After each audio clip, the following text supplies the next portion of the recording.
Let's get rolling on a Friday. Glasses in session. We go to the Glasser guest line, check in with Daniel Gallen, who joins us. Give Daniel a follow on X at Daniel JT Gallen. Covers Penn State for 24/7 Sports. Daniel, obviously, man, there's a lot of excitement around Penn State for this upcoming season. What would you say is the message, like, around Penn State in that locker room, around that team? Is it trying to avenge last year's tough loss to Notre Dame in the semis and being that close? Or is it obviously all this hype, all the returning production that they have, and just trying to finish the job and trying to execute because they know what a great opportunity they have this season?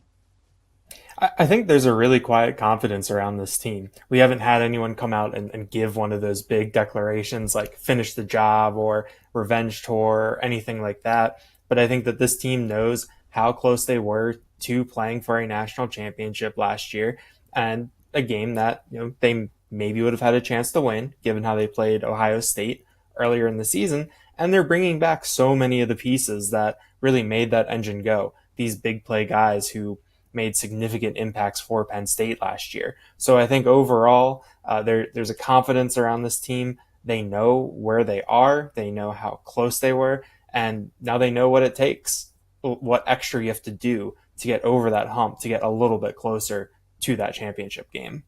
Right now, Daniel, do you think you could make the case that Penn State is maybe the best team in the country before we start the season? Definitely. I think there's a real case for that. You look at who they are bringing back. You look at their coaching staff, Jim Knowles and Stan Drayton, two big-time hires by James Franklin this offseason to get better in two spots that you didn't necessarily think that maybe they could get better at. So I think you look at what they did on the coaching staff, you look at who they brought back, and then you look at maybe different players taking that next step in their development. I think you can really project this team to be that number one team in the country going into the season. If there was one area of weakness on this Penn State football team, what do you think it is? I think when you look at this defense, the interior of the defensive line, defensive tackle, they lost a lot of veterans last year. And then one of their starters from last season, Alonzo Ford, is coming back from injury. He'll be full go when camp starts next month, and he'll be playing next to Zane Durant, who came back for his senior year and I think is an absolute stud. But behind them, you've got a lot of young guys who need to step up. Similar at defensive end. You lose Abdul Carter, but you return to Dennis Sutton. But you need younger guys who maybe haven't done that much in the past to step forward, to take these leaps, to really fortify that group for you. Obviously we watched the Notre Dame Penn State semifinal game last year, and a lot was made about the fact that not a single receiver had a catch in that game. Franklin and the coaching staff did a great job in the portal going out and getting some guys. You lose Tyler Warren. Daniel, who should we expect to be some of the top targets for Drew Aller this season catching passes? I think in terms of that transfer group at wide receiver, you've got the three of them: Kyron Hudson from USC, Devontae Ross from Troy, Trevor Pena from Syracuse. I think if you're going to maybe rank those guys by, I guess, statistical impact, I think they're all going to have different impacts in different ways over the course of the season. But I think statistically, you're looking at Trevor Pena, who caught a ton of passes for Syracuse and Kyle McCord in that offense last year. I think that he is viewed as a guy who can really step in and maybe be that number one right away. I think Devontae Ross is a potential big play guy. We saw what he did at Troy against Iowa last year, 5 for 177 and 2 touchdowns, plus another punt return touchdown. So he's done it against Big Ten competition, and he's done it against Big Ten competition when he's been the number one guy on the scouting report. So I think that that's something that you can maybe hang your hat on a little bit too. So this wide receiver group, there's going to be a lot of attention on them.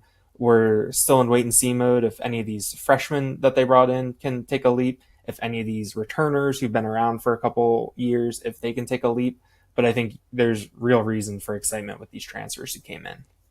Previewing Penn State here with our guy Daniel Gallen. Give him a follow on X at Daniel JT Gallen. Covers Penn State for 24/7 Sports. Again, any questions you guys have on Penn State, let us know and send them in to us at the BetMGM Network. Daniel, if you were looking at the Heisman Trophy market this year, Drew Aller amongst the top 5 in the betting favorites, but they return those 2 running backs. Singleton, Allen should have great years.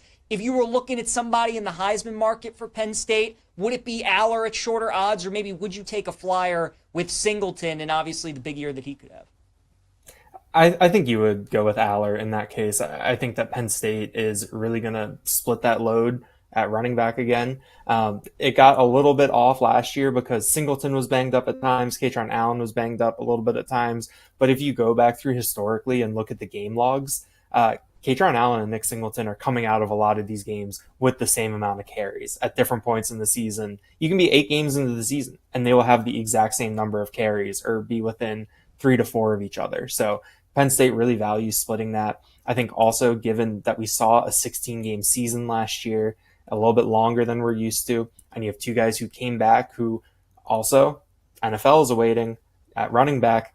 For your running back, NFL, it's kind of you're balancing things there. So I think that you're going to see some of these younger backup running backs maybe get into a little bit more action. So I think in this case you go with Aller. I think if Penn State is a national championship contender, if they win the Big Ten, it's because Aller takes a leap forward. He's going to have that running game to lean on. But I think that he individually can do some really special things to be in that Heisman conversation.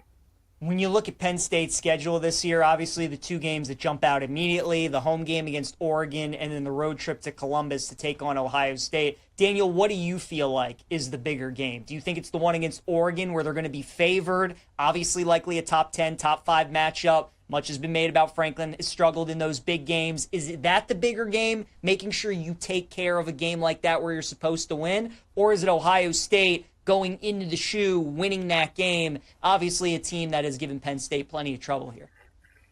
I think you go with Ohio State in this case just because of that history that you've built up.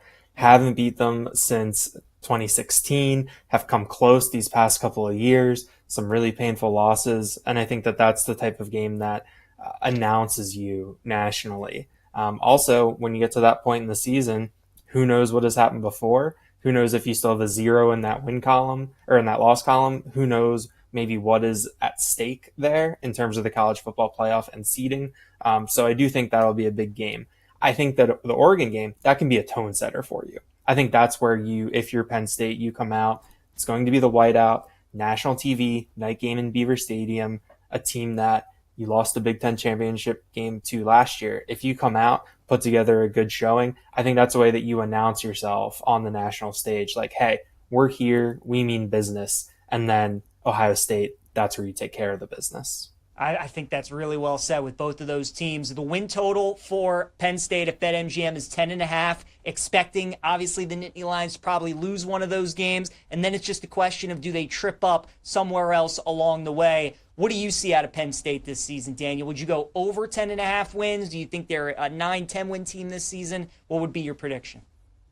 I think I would go over with that. I think that you get Oregon at a good time in the schedule with a first-year starter at Oregon in Dante Moore, someone who has experience, but they've got some moving parts, some new pieces, that Beaver Stadium environment. I think that Penn State is in a good shape there. There's a couple other tricky stretches on the schedule, but I think overall this team is built to navigate that well, to handle anything that gets thrown at them. So I think that this can be an 11-1 or even 12-0 season team by the time we get to the end of November. And Daniel, I'm getting ready to talk about this when I preview Penn State, but I really think this is their year. I think they're going to win the national championship this year. Are you with me? Would you be that bold to take Penn State, or would you just bet them to win the Big Ten? How great do you think this season can be for them? Yeah, I mean, I don't have a problem with anyone betting on Penn State to win the national championship. I think you look at what they bring back across the board. You have a ton of talent there, ton of guys who are going to get drafted next year. And I think you have a coaching staff that has been with these guys for long enough to utilize them. And the guys who are new are experienced enough and have these really positive track records that they're in excellent shape to come in and really put things together. So now I still got, I think, a little bit more than a month before I have to sit down and say, this is going to be Penn State's record. This is how the season's going to go. But looking at the odds, looking at projections, I mean, I don't see anything that, to be concerned about or anything where I'm like, no, like don't talk about Penn State that way. Like I think they're going to be firmly in that championship mix this year. Man, it's going to be such a big season for them and James Franklin. We'll see if they can come through. Daniel Gallen, give him a follow on X at Daniel. JT Gallen covers Penn State for 24/7 Sports. We'll have him on throughout the season, most likely for that Oregon matchup and certainly Ohio State and maybe throughout the playoff as well. Daniel, always good seeing you, my friend. We'll talk again soon. Thanks, PJ.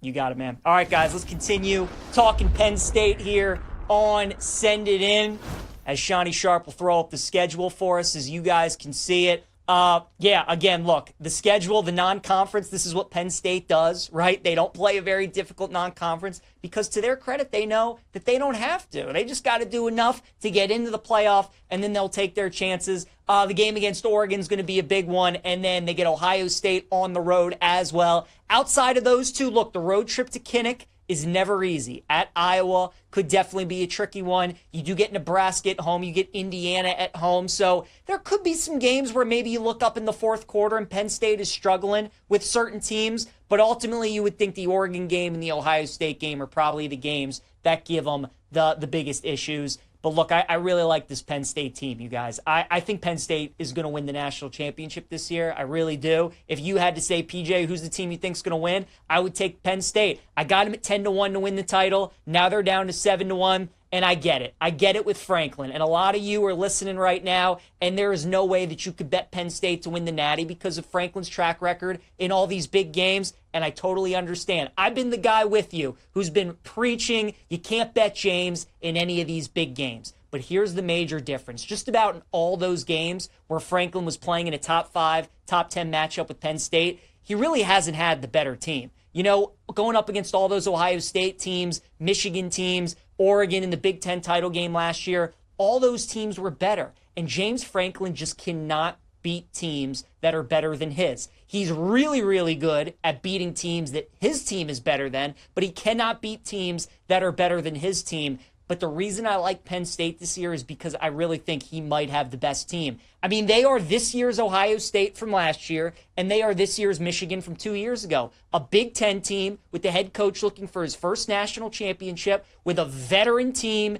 and an experienced quarterback, right? Ohio State last year with Will Howard and a veteran team with a veteran defense. Michigan with J.J. McCarthy, an experienced quarterback with a veteran team. That's what Penn State is this year, guys. And the reason we're getting value on Penn State is because of the perception and the stigma around them. When we think about Penn State, it's like when we think about Purdue in college basketball, right? Doesn't matter what Purdue does in the regular season. As soon as we get to March Madness, we always look forward to fading them. And it's the same thing with Penn State. Doesn't matter what Penn State does in the regular season. Whenever they get to the playoffs or whenever they play in a big game, we look forward to fading them. But I think this year's Penn State is like Zach Edey's senior year team for Matt Painter and Purdue when they went all the way to the national title game. Now, obviously, they didn't win, and they ran into the buzzsaw that is UConn, and maybe there is a UConn this year in college football, and Penn State just runs into them, and there's a team out there that's better. Maybe it's Texas, Georgia, Ohio State again. We'll see, but I'll take my chances with Penn State. I really think they should be grouped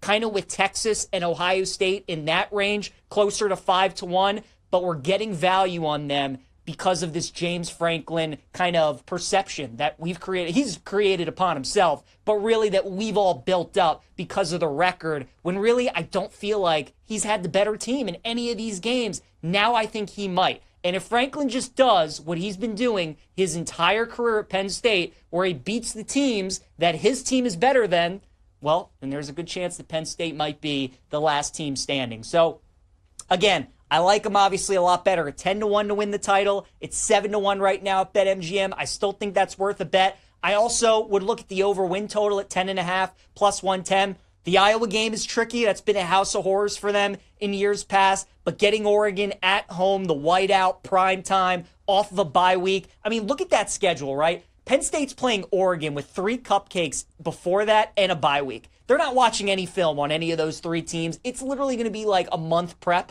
for Oregon and getting ready for that game. So they should win that. And then going into Columbus, I think this is the year that Penn State might just do it and knock them out. So there's a chance that Penn State might go undefeated this year. I don't think it's that crazy. You're getting a solid price for it as well at 7-1. So maybe look at that potentially. For them to win the Big Ten, it's plus 240. I could certainly see somebody being interested in that as well. But my favorite bets on Penn State would be the over win total, 10.5 at plus 110, and for them to win the national championship as well. If you can't do it, if you can't get yourself to trust Penn State, believe me, I understand. But at the end of the season, we might look back and be like, you know what? They were just the better team. And I'm not even a Drew Aller guy. I don't really think he's as good as a lot of other people do. But you know what? Will Howard wasn't one of the top quarterbacks. J.J. McCarthy wasn't all that special at Michigan. Their teams were just so good, though, and they were the best teams that at the end of the day, they just beat everybody in front of them, and I think Penn State has a chance to do that as well. So Penn State, I think they got a great shot this year at winning the national championship.